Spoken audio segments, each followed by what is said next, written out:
Government shutdown drama is back, and once again, the spin demands on who you're watching. CNN says Trump is reckless. Fox News says Democrats are to blame. Let's put them side by side and see who's selling what. Like a crisis on the country.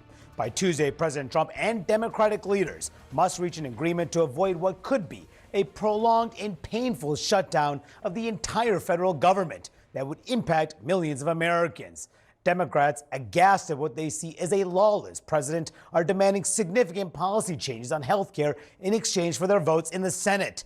Republicans want a temporary spending measure that the House already passed. It keeps funding at current levels while lawmakers continue to work through the appropriations process. But they're accusing Democrats of making unreasonable demands. See the contrast on Fox. It's not Trump causing chaos. It's Democrats' unreasonable demands. I will take the mantle. I will be the one to shut it down. I'm not going to blame you for it. The last time you shut it down, it didn't work. I will take the mantle of shutting down. And I'm going to shut it down for border But we security. believe you. The original thing they did with this negotiation, it was a $1.5 trillion spending package, basically saying to the American people, we want to give massive amounts of money, hundreds of billions of dollars to illegal aliens for their health care, while Americans are struggling to pay their health care bills. Here's the split. CNN says Democrats want Medicaid restored. Fox says Democrats are handing out freebies to illegals. Every single thing that they accuse about being broken about American health care is policy the Democrats have supported for the past decade. What are you hearing about the prospects of this? Because Democrats, of course, they have a significant amount of say. They have to give at least 7 votes in the Senate to pass anything here. From your reporting, how would you handicap the chances of a shutdown? I would say definitely better than even, So CNN puts the odds above 50%, but listen to how Fox spins it. more than 50%. Part of what's happening here is you played these clips from 2018 when the president was asking Democrats for policy concessions. Now things are flipped, except Democrats are in the minority. So yes, Trump needs their votes to keep the government open, but they don't really have as much leverage as they think they have or as they're presenting themselves. So if they stick to their guns and say... Are they going to stick to the guns? Everything we've heard says yes. Senate Democrats will be having a conference call this afternoon, so I'm assuming there's going to be more discussion of this.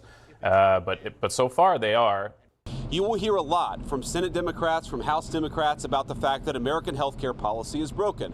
So if they want to talk about how to fix American health care policy, let's do it. And the fact that they refuse to do that shows how unreasonable their position is. I think we're headed to a shutdown because the Democrats won't do the right thing. Notice the blame game. CNN says Trump is reckless. Fox says Democrats are unreasonable. Same story, opposite villains. I hope they change their mind.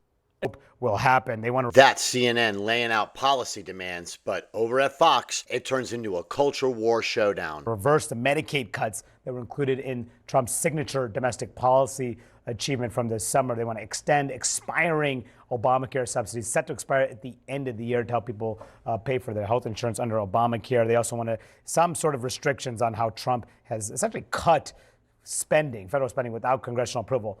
I'm going to give in on that. I mean, perhaps they may have a discussion on how to deal with the Obamacare subsidies, but that is a much more complicated issue. But you're hearing Democrats saying that that is their red line.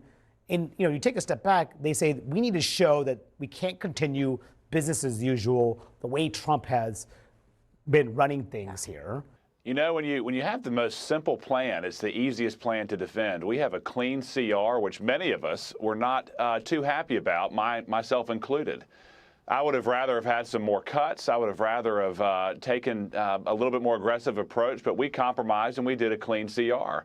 The prior government shutdowns have lasted in recent years. We have not seen one since the 2018-2019 shutdown. That was 35 days. That was the longest in history. And then there have been many that have been just 1 or 2 days, a couple that have been longer than that. But that's the risk here. This could go on, who knows, maybe even longer than 35 days. Yeah, look at that 2013 one. That's the most analogous scenario. Same exact point in the calendar, and the other difference is this would be a full government shutdown. That was not the case in 2018 and 2019. And if you recall, in 2013, you were having things like World War II veterans being turned away from the World War II memorial. I mean, there are ways that this will play out publicly and in all Americans' lives, depending on how the Trump administration implements a shutdown. And I think some of these things that they're talking about, like mass firings and layoffs and things like that, probably going to do that anyway. They haven't shown that there's much correlation between whether the government's open and them trying to cut federal jobs.